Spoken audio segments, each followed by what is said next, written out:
STV news, आवाज बुलंदियों तक। अगर अभियान नहीं भी आता है तब भी हमारे कार्यकर्ता जोशो खरोश के साथ हर एक बाजार में धूमधाम से 15 अगस्त मनाते ही रहते हैं। और उसके साथ साथ में पिछली बार भी हम लोगों ने हर घर तिरंगा अभियान चलाया था, तो सफलतापूर्वक आप लोगों ने गांव-गांव संपर्क किया था, घर घर जाकर के आप लोगों ने तिरंगा दिया था, घर घर पे लगवाया था, कार्यक्रमों को सफल बनाया था। और लग रहा था पिछली बार और उससे पहले भी हर एक घर पे जब तिरंगा लहरा रहा था तो लग रहा था कि किसी जगह पर 15 अगस्त मनाया जा रहा है। अन्य देशों की अपेक्षा सदैव हमारा जो स्वतंत्रता दिवस इतने शानदार तरीके से हम लोग मनाते हैं, पूरी दुनिया में उसकी चर्चा होती है। इसलिए इस बार भी हमें धूमधाम से अपने स्वतंत्रता दिवस को मनाना है, ताकि आगे आने वाले समय में आप अगल बगल के देशों में भी देख सकते हैं कि जो देश के प्रति जो राष्ट्रवाद की भावना है वो खत्म हो चुकी है अगल बगल के लोगों की। लेकिन हमारे भारत देश में जिस प्रकार से आप भावना प्रकट करते हैं वो निश्चित रूप से दिखनी चाहिए और पूरे दुनिया में एक संदेश जाना चाहिए कि भारत का स्वतंत्रता दिवस पूरे दुनिया में धूमधाम से मनाया गया है। हर एक देशवासी अपने घर पर तिरंगा लहरा करके इस स्वतंत्रता दिवस को मनाया।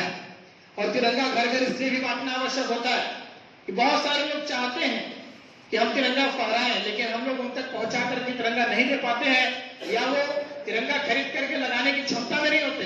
तो ऐसे घरों तक तो हमें जरूर जाना है कि जो ऐसे जरूरतमंद लोग हो जो चाहते हैं कि उनके घर पर तिरंगा फहरे, लेकिन तिरंगा खरीदने की उनकी ठीक प्रकार से उनका व्यवस्था नहीं है, ऐसे लोगों के घर जरूर आप लोग तिरंगा जाएंगे और बांटने का भी कार्य करेंगे। लेकिन मुख्य जो है ध्वजारोहण का कार्यक्रम जो अपने जनप्रतिनिधि हैं, पार्टी के बड़े नेता हैं, 15 को करने वाले हैं या 15 अगस्त की पूरी संध्या को करने वाले हैं। लेकिन गांव के प्रधान जनप्रतिनिधि हैं, आपके जो है वो BDC सदस्य है, जिला पंचायत के सदस्य हैं, ऐसे लोगों को 13 तारीख को भी जो है निकल करके जो है ध्वजारोहण करना है।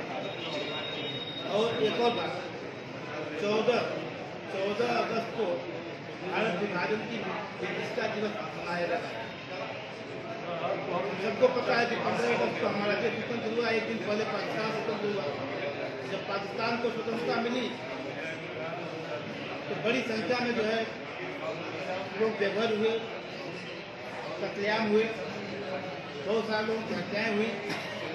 इसलिए नई पीढ़ी को जानकारी मिले कि हमारी आज़ादी जो इतनी आसानी से नहीं मिली है, 26 आज़ादी तो मिली है लेकिन काफ़ी संघर्ष के बाद मिली। तो कम से कम एक नई पीढ़ी को ध्यान में लाने के लिए कि विभाजन की विशिष्टता क्या होती है, विभाजन का दर्द कितना रहा, तो उसको जो है उस पर एक संगोष्ठी का आयोजन है 14 अगस्त को।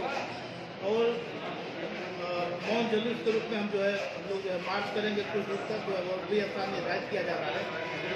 और प्रदर्शनी, विभाजन की विशिष्टता का प्रदर्शनी जो संहार हुए हैं उनके फोटोग्राफ वगैरह भी जो है दिखाए जा रहे हैं, ताकि नई पीढ़ी को याद दिलाने के लिए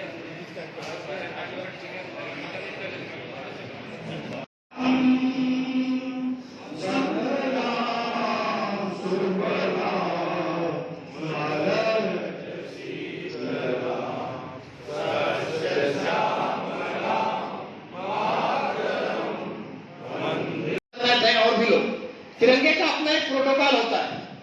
इस बात को भी हम अगर तिरंगा बांट रहे हैं तो समझाने की आवश्यकता है कि थोक भाव में जब हम बांटते रहे तब भी तिरंगे का ऐसा ना हो कि किसी फटे हुए झोले में हम लोग लेकर के तिरंगे पर पहुंच जाए, दरवाजे पर देने का कार्य करें, या खंडित तिरंगा हो, कहीं से